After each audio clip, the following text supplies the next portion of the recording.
Cela fait plusieurs années que je suis l'affaire Villemain. Je lis les livres, je regarde les documentaires, je suis les réseaux sociaux, notamment la chaîne Louisette Lavray.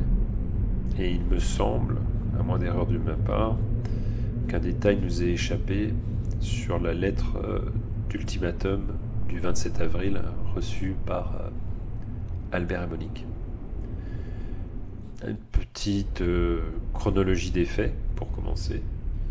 On considère en général que l'affaire débute à l'été 1981 par les premiers appels au domicile des parents du petit Grégory, Jean-Marie et Christine Villemain.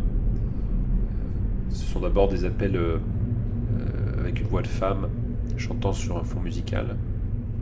Puis ensuite, le harcèlement va se propager dans toute la famille Villemain, se concentrer peut-être plus particulièrement sur Albert et Monique, les grands-parents.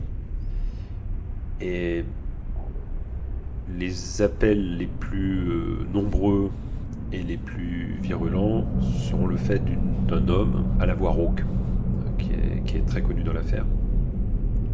Le harcèlement va durer pendant 2 ans environ.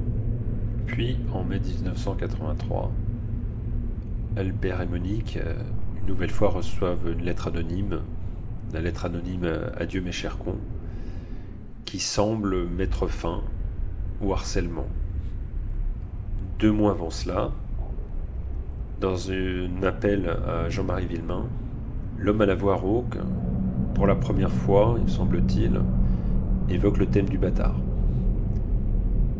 Alors, le thème du bâtard, il s'agit d'une référence en fait à Jackie Villemain, le premier enfant de la famille, qui effectivement est un enfant illégitime. Le corbeau tape dans le mille. En effet, en 1953, lorsque Albert demande la main de Monique, celle-ci est enceinte des œuvres d'un autre homme. Albert est au courant, mais il va reconnaître l'enfant. Donc ce sera Jackie. Et donc le corbeau fait, le 23 mars 83, référence à ce fait réel. 1 mois plus tard, le 27 avril 1983, arrive la lettre de revendication qui m'intéresse, plus particulièrement dans cette vidéo. C'est une lettre en forme d'ultimatum et de revendication. Donc, cette lettre est écrite sur une feuille probablement coupée en 2 maladroitement dans le sens de la hauteur de la feuille. Le corbeau écrit la lettre donc sur cette demi-feuille avec des lignes donc assez étroites. Ce sont des lettres capitales. On voit sur la gauche de la feuille une marge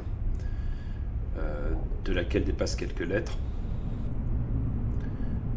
Donc la lettre dit: si vous voulez que je m'arrête, je vous propose une solution. Vous ne devez plus fréquenter le chef. Vous devez le considérer lui aussi comme un bâtard, le mettre entièrement de côté. Vous et ses frères et sœurs. Si vous ne le faites pas, j'exécuterai mes menaces que j'ai faites au chef pour lui et sa petite famille. Jackie et sa petite famille a été assez mise de côté, autour du chef d'être considéré comme un bâtard. Il se consolera avec son argent. À vous de choisir la vie ou la mort. Donc cette lettre est une photocopie du document original, probablement d'une photocopieuse utilisée dans les années 80 au moment de l'affaire. Et il existe une autre version de cette même lettre que j'ai retrouvée sur le site du journal L'Alsace, qui celle-ci est différente, même si c'est le même document, mais la méthode de reproduction est différente. On a plutôt affaire à une photo ou un scan beaucoup plus proche, sans doute, du document originel.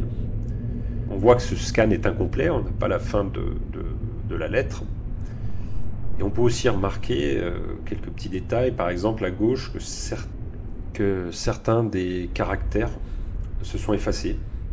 Ceux qui étaient dessinés dans cette marge dont j'ai parlé juste avant. Probablement avec le temps, ces caractères ont disparu. Est-ce que c'est le mécanisme de classeur dans lequel était contenue la lettre ou quelques autres choses qui ont fait disparaître? On ne sait pas trop, évidemment.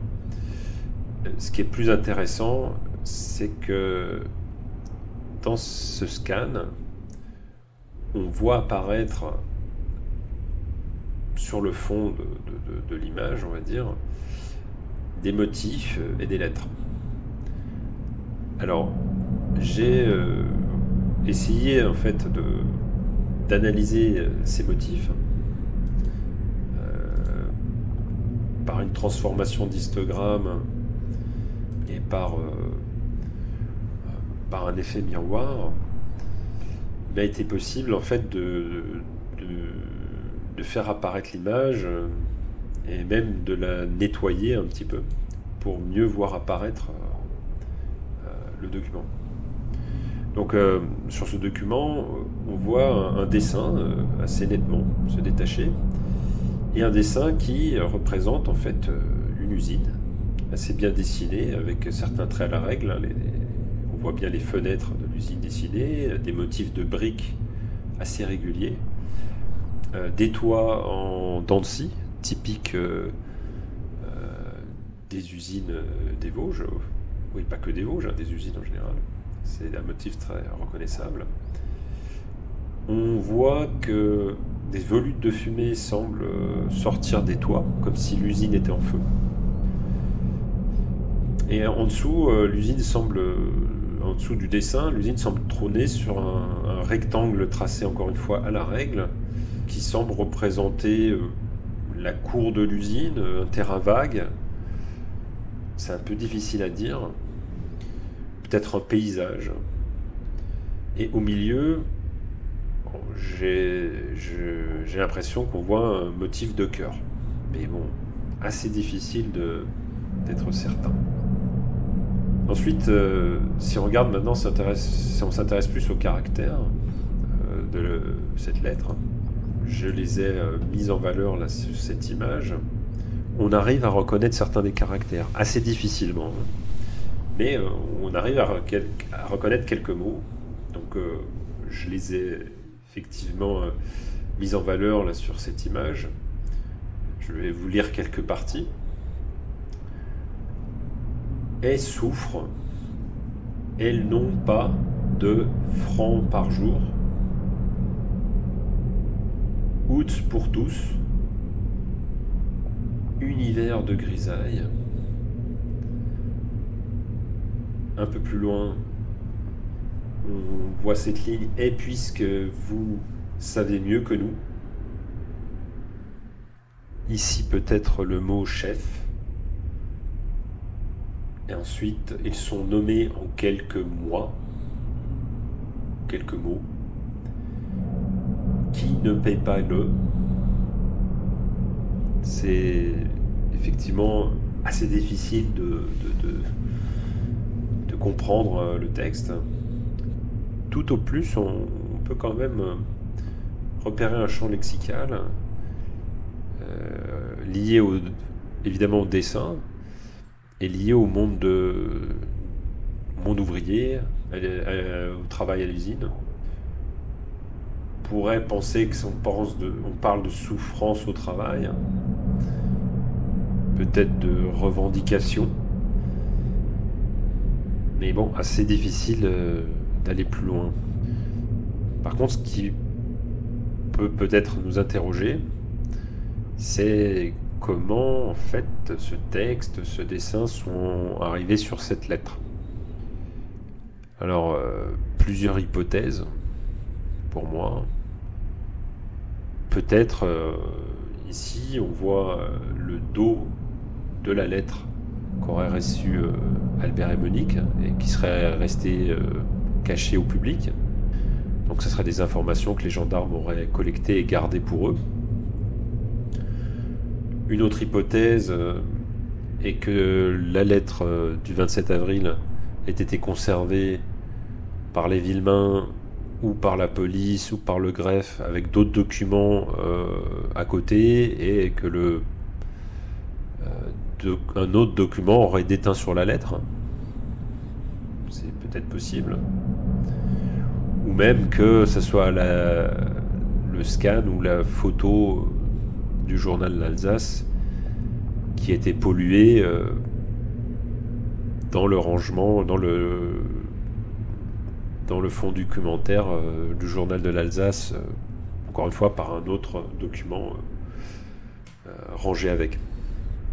Donc difficile à dire en fait comment ces informations sont arrivées là. Ce qu'il est intéressant ou un peu étrange de noter aussi ici, c'est qu'une lettre dans laquelle le corbeau nous dit que la raison du harcèlement finalement est une raison familiale autour du bâtard, de Jackie, soit polluée par des informations qui semblent dire autre chose, qui nous parlent d'usine, peut-être de souffrance au travail. Donc il y a un côté un petit peu paradoxal et allégorique de cette lettre, qui semblerait presque vouloir nous dire que le corbeau utilise le thème familial pour cacher ses véritables motifs de harcèlement.